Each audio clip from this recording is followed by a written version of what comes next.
Hello. So, leaving off, I got those E8 little fasteners from the head down into the timing cover done, torqued up. I got a little too eager. I already went ahead, got my intake cam on already, all done up, torqued down, it's good.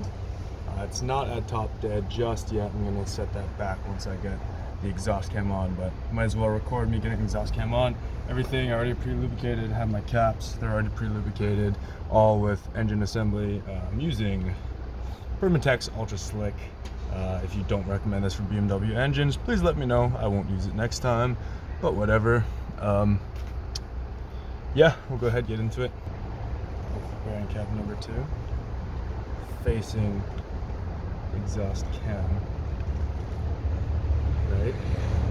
So you want the numbers. If you're on the exhaust side, you're facing the intake cam, you want to be able to read them both. So both the numbers sides facing in towards the spark plugs. So you want to get at least a couple full turns on these guys. So we're gonna go ahead and do that. That's to it. Just want to make sure there as a little security little thing, just to make sure if the cam tries to move on ya, it won't. Hypothetically, it won't. Cam lobes 1 to be facing straight down. Cam lobe 6, you want to be facing straight up. So they're polar opposites. And then to check, you can go ahead, wiggle each lifter, which they all check out.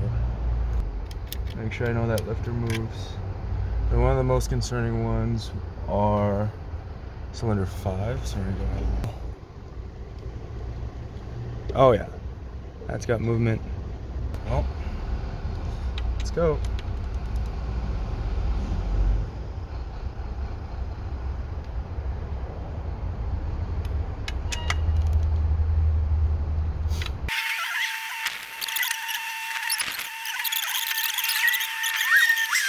So, technically, as I keep saying, hypothetically, it still can move on you right at this point. So, everyone advises, I'm going to advise as well, take your time with this. Make sure you still hold on to that little safety wrench. So if it tries and moves on you for any reason, we'll be there to catch it.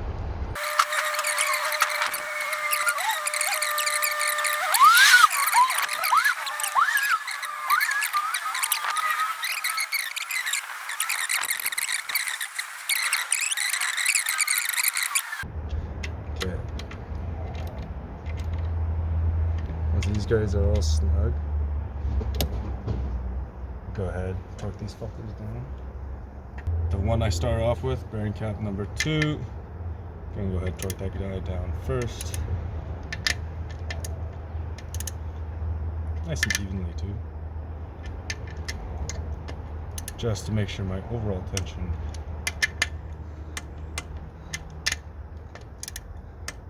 is set. There we go. I'm gonna move on to cap 1 and then progress to cap 3, 4, and etc.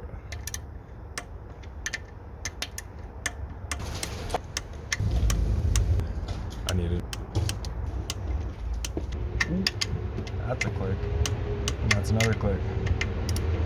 Cool. Just to make sure everything is up to proper spec, just gonna run down again. Alright, well,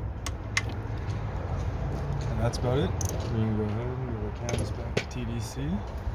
So we're gonna do that right now. And we're gonna set the bottom end back to TDC, put our TDC block on, our flywheel, little lock pin, and we're good to go to get onto the Vanos.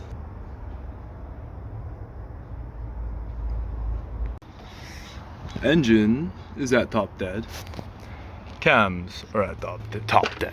So both the bottom end and top end are in sync. Got my time cam locks on, and we got our little flywheel lock pin down there. Just wiggled on the crankshaft. Make sure it's nice and checked out. So we're gonna move on to installing our Vanos. I totally forgot to record Guess I was too excited, but that Vanos is on. Everything. I already took my cam blocks off. I already replaced the studs. Took the flywheel lock pin out. I did full 2 revolutions. It's going great. Back to top dead center. Nothing's out of a line, which is delicious. Very happy. Yeah, that's about it. That's Vanos right there. I'm back another day, ready for some more action with this thing. Valve cover is prepped, ready to go. I got the spark plug gasket tube thingies on. Got my valve cover gasket. I'm very happy. All right, go ahead, run some oil down. All right, safety measures in place. I just covered up the spark plug holes, spent a few dollar bills, and cut down a couple trees because of that.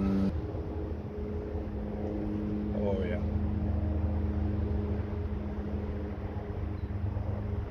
Got a low engine.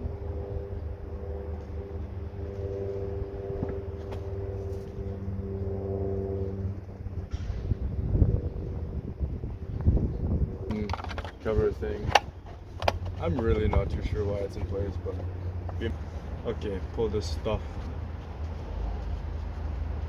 Application. We'll start now. Need to get this little guy out of the way.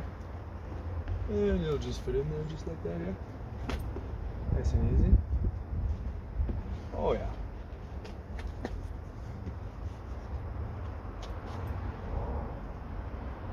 And there you go. She's on there. All right, so next up, we're onto the valve cover. Not valve cover, we already did that. We're onto the exhaust manifold. It was quite the process. I really had to wrestle the manifold. All of the studs pulled with the nut, except for these 2 studs right here. Oh, gotta love it, gotta love it, gotta love it. Gonna pull it back down. You know, take it back up.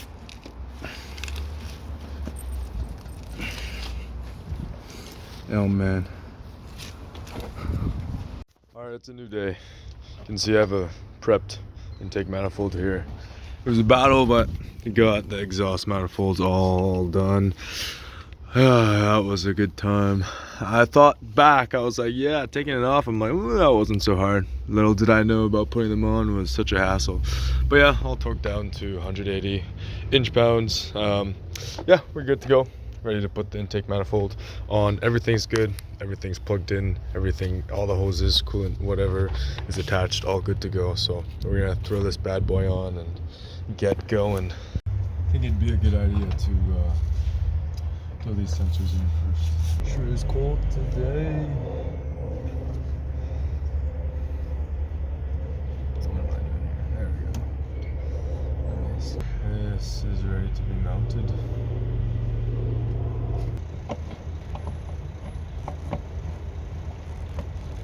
Forgot how much of a tight fit this was. There we go.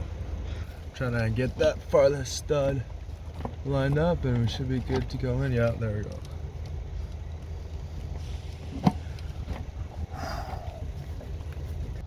Alright, that looks much better.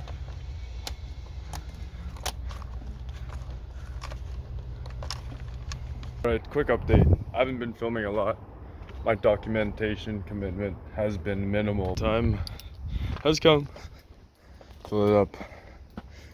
Coolant's still dropping, so I still need to fill it up a bit, but just about for first start. I'm stoked, but I'm kind of nervous.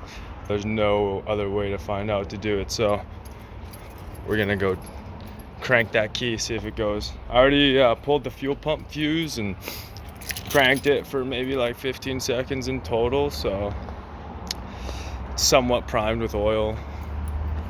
But yeah, we're gonna go ahead and crank this guy. Not recorded since I installed the Vanos, but everything's together. I got the manifold on, part of my intake, valve covers on, coil packs, spark plugs, everything. So we're good to go. Good to go. Time for first start. Got Mr. Angry Face. I'll switch him to Mr. Happy Face for good luck. Much better. Put you there, buddy. All right. Good luck. Neutral.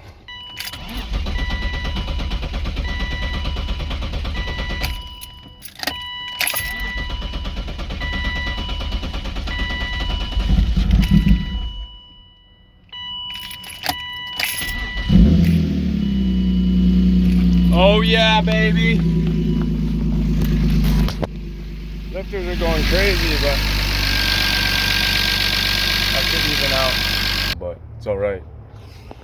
We got it running. Everything seems to check out all right. Having a bad issue bleeding the cooling system.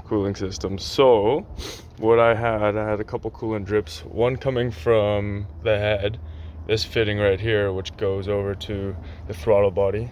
It's supposed to cool the throttle body or heat up the throttle body in colder climates. That was leaking from where the crush washer is, as well as the clamp. So I tightened it down. The system pressurized right now at 15 psi. It's been holding for a good, I'd say at least 5 minutes, which is good. No noticeable leaks whatsoever anymore, which is good. Nothing's been dripping down here. Should be able to put the manifold back together, put the fuel rail back on, put everything back together and fire it back up.